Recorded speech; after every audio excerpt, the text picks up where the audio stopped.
So I had a thought yesterday that life can either be a performance or a conformance. And last night I slept really well. I went to sleep later because I was up talking to a friend. I definitely have more energy for people and more of the sense of aliveness and excitement about things. A friend of mine is coming to visit me today for lunch, and I feel really excited. And I woke up feeling very peaceful, and it's just so nice to have that sense of peace in my nervous system, even if it is only temporary. And to go with the theme of performance, I want to share a stand-up comedy routine that I was supported to develop through the Stand Up for Mental Health program. So it's a guy, David, who helps people who have a diagnosis put together stand-up comedy routines. And it was a lot of fun. And it's actually going backwards in the choice of language I would put together in something like that now. I performed this routine a few weeks before I ended up in the hospital for the third time in a year and a half or something like that. And that was the time that I had a really bad time in the hospital. So it seems to be this theme where I get to a place where I'm doing really well, I'm laughing, having fun, and it's almost like I get to up there in consciousness, like having fun and just having a good life. And then something happens where I hit the ceiling and everything comes crashing down. And that happened 3 times. And I don't know if it's because of participating so much in the mental health paradigm or what it is, or if it's just the timing of things, because I did have another crisis in January, which I was able to avoid the hospital. It was a lot of fun to make this routine, and a lot of it was supported by the other people in the program, and David's process for creating a routine is very amazing. And I know he supports people through online stuff as well, so I don't know. I'll put the link here just because that way one can understand how I was able to create this. And it's pretty silly, it's pretty ridiculous. I definitely go to the extreme of things that I sort of joke about with the bipolar condition, even though I've just spent a year reframing it in so many other ways and wouldn't think to talk about it in this way. And I could almost extrapolate what the meaning of some of these things are that I talk about, even though I'm just making jokes about them. So it's supposed to be funny. Hopefully it's kind of funny, and hopefully it shows some kind of attempt to be funny and make light of things. And that's really how I was able to get to that point in my life, was really just making fun of myself and laughing at myself.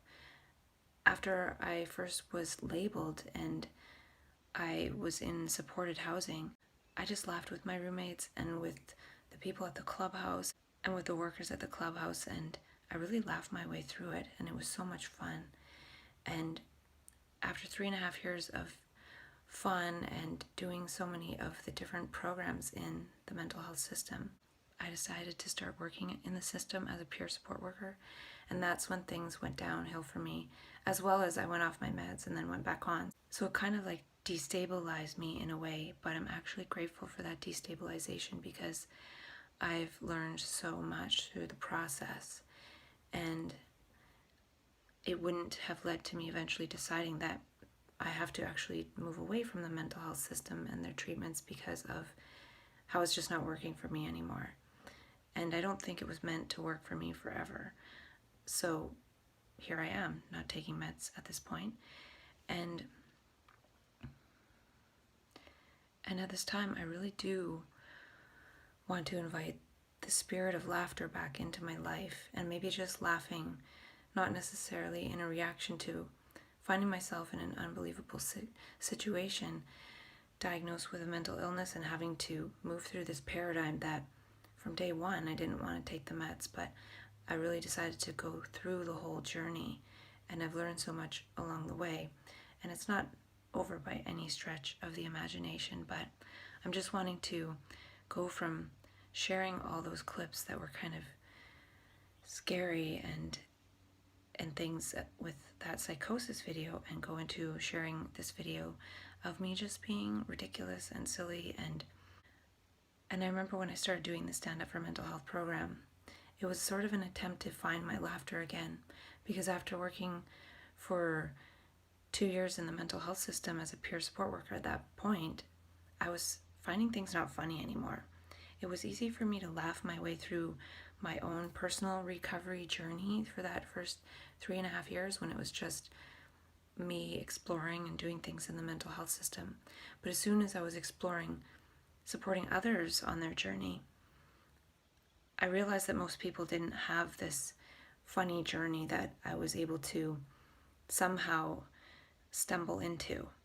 And so many people are struggling and have terrible side effects from meds and are stuck in an undesirable living situation, maybe at home with parents, or so many things. And it was just so hard to witness. And that's why I have so much respect for all my peer support colleagues and everyone that does work in peer support, because I actually find it very difficult.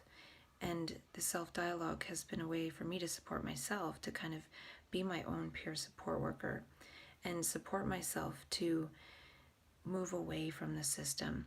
And I took a program called Wellness Recovery Action Plan, and it's a great program. And a lot of people have heard of it, and it helps a person to develop a plan for recovery so they're able to support themselves more.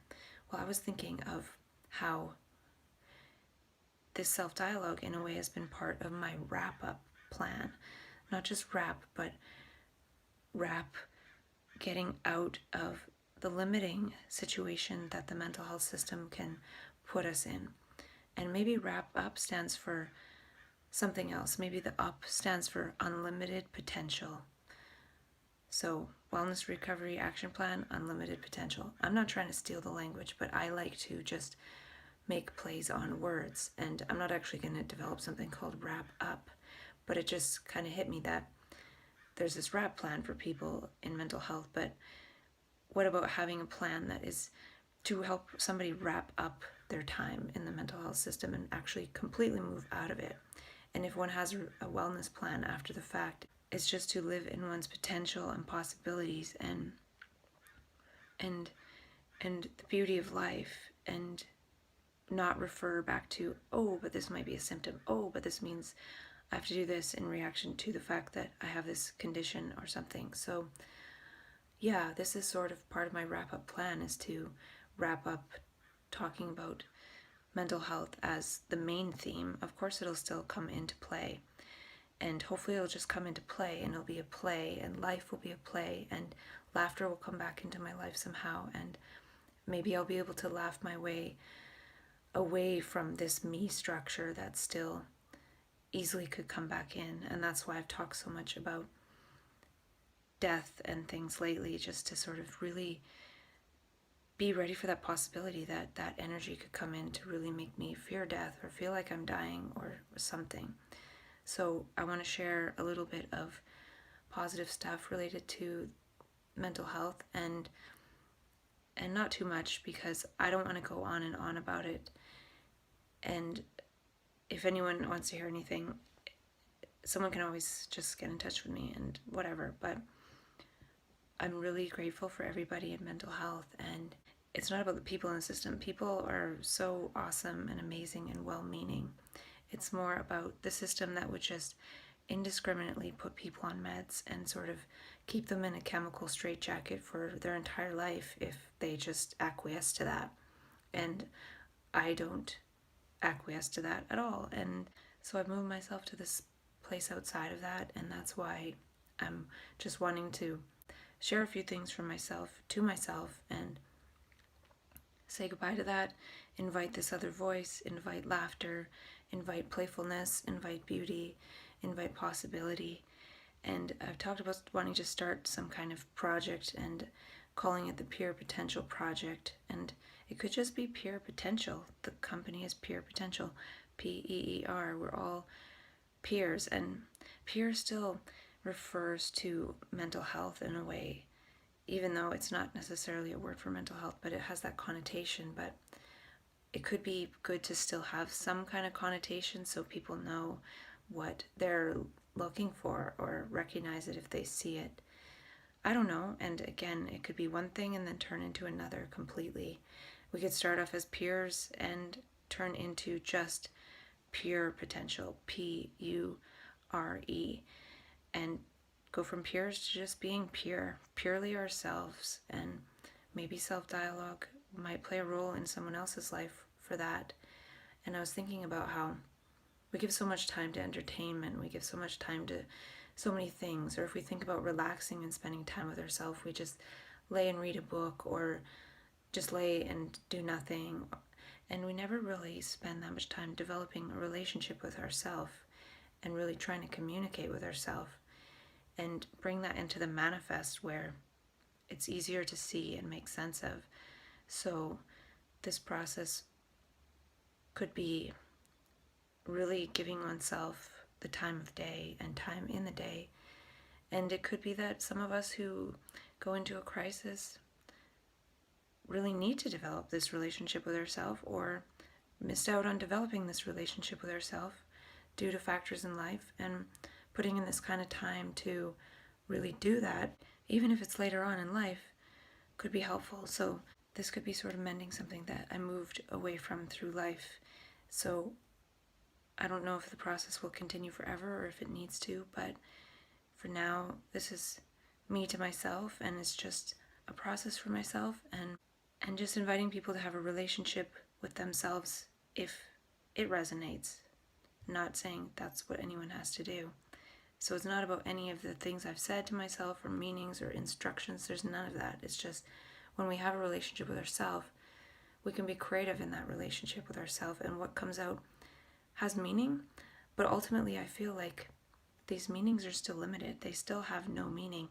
All of what I said has no relevance to this moment exactly right now. The fact that I'm sitting in a room in California has nothing to do with all of the stuff I've talked about, except the fact that that path has led me here. But talking about it all the time is sort of reinforcing that past path. And can I say goodbye to that and just walk along and sort of wander with love, as that shirt says that I like to wear, that I got as a gift, and just wander with love and see what happens. And I don't feel like wandering with this self-reflexive referring to mental health is wandering with love in my feeling. So that's why I'm sort of just adding a few of these things to myself to say goodbye to this. I'll probably talk about that article from veronica.org, which has some sort of pointers towards the system and the things it's doing that are detrimental. And I just think it's a nicely written piece. And then I'm going to share that Fly Whisperer video, and I have other things that I sort of want to share to wrap it up and go from there.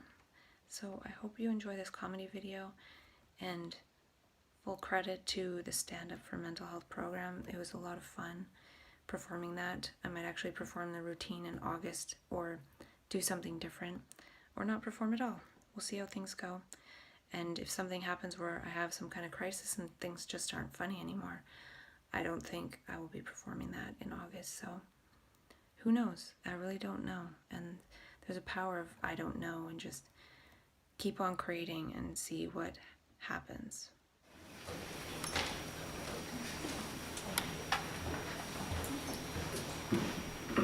Good evening, ladies and gentlemen.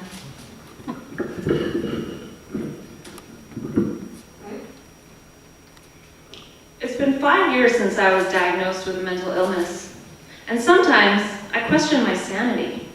Last year, I was in the psych ward twice. This year, I'm going for the hat trick. I think I figured out what caused my mental illness. Eating way too much paper in university. It started innocently enough as a child in elementary school. My favorite sauce was Elmer's liquid glue. And I still can't come within 5 feet of paper mache. I got so addicted to paper, the principal put me on a harm reduction program. I went from using 8.5 by 11 to Post-it notes.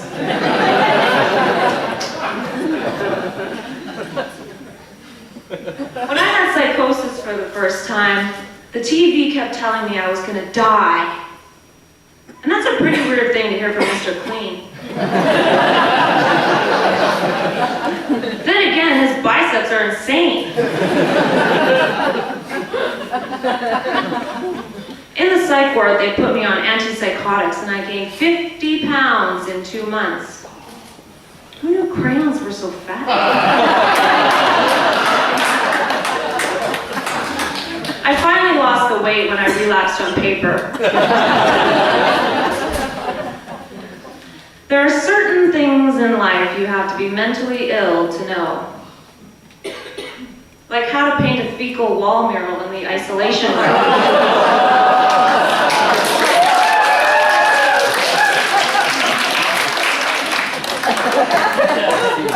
Unfortunately, my psych nurse had no appreciation for abstract art. And where's Mr. Clean when you actually need him? When I got out of the hospital, I was put in the early psychosis intervention program. It's the only program where you get certified first and then you graduate. After being diagnosed with a mental illness, it took me at least 6 months to grieve the loss of my former self. Turns out, in a past life, I was Elvis. I may be crazy, but he was all shook up. Not good at impersonations. The mental health system talks a lot about recovery nowadays. And I have to tell you, my initial goals I set were pretty sad. Brush my teeth at least every 4 days. Get out of the house before the next solar eclipse. But my latest one, stop peeing in the shower. My clinician thinks I take eco-friendliness a little too far. You get it now.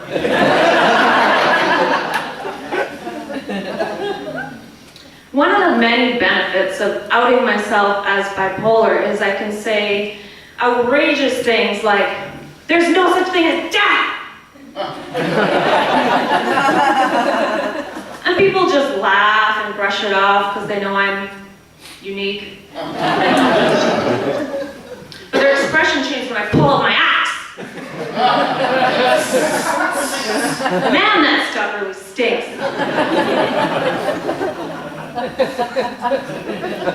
Having a mental illness makes it really difficult to attract a partner. Every Sunday when I go to speed dating, the first question they always ask is, "So, what do you do?" And of course I can't lie, so I say, "I'm God!"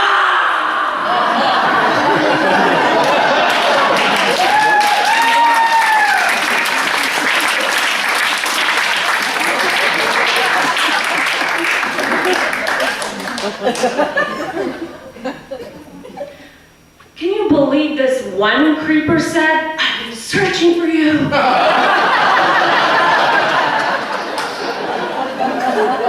How do I attract such weirdos? Every morning I do a gratitude list.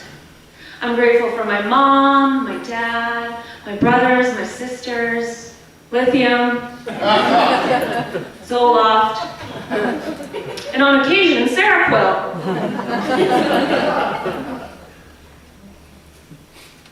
I've never understood what's up with all this self-stigma. I mean, because of my mania, I've got to experience some pretty cool things. How many normies can say, "I've been to the moon without a spaceship, met Jesus twice, or painted a fecal wall mural in the isolation"?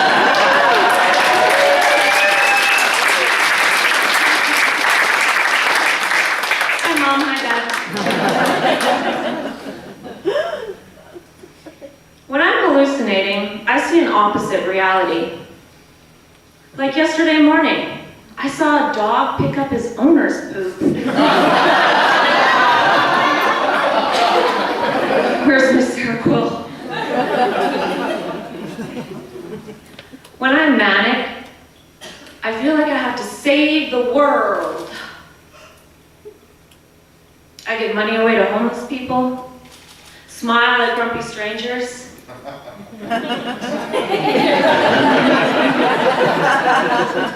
And if that doesn't get their attention, I say, I'm God!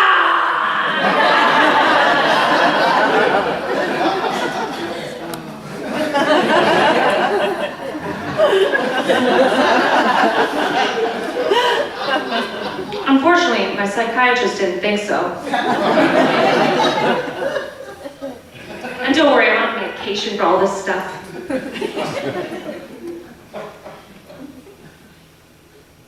I love psychological thrillers.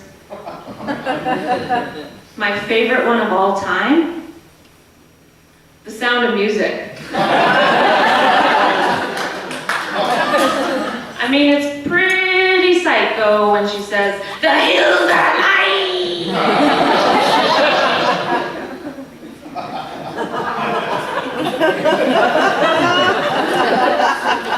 I still can't get that opening scene out of my head. But then again, who can? Try to get to sleep tonight. Hippocrates said, "Let food be thy medicine, and medicine be thy food." I found out the hard way that Zyprexa does not make a good spice for salad dressing. Thank you, but I think I'll go back to a spoonful of sugar. Lately, I've had really low energy. So, to compensate, I ate an entire box of hedgehogs. Damn, those pills are prickly. I get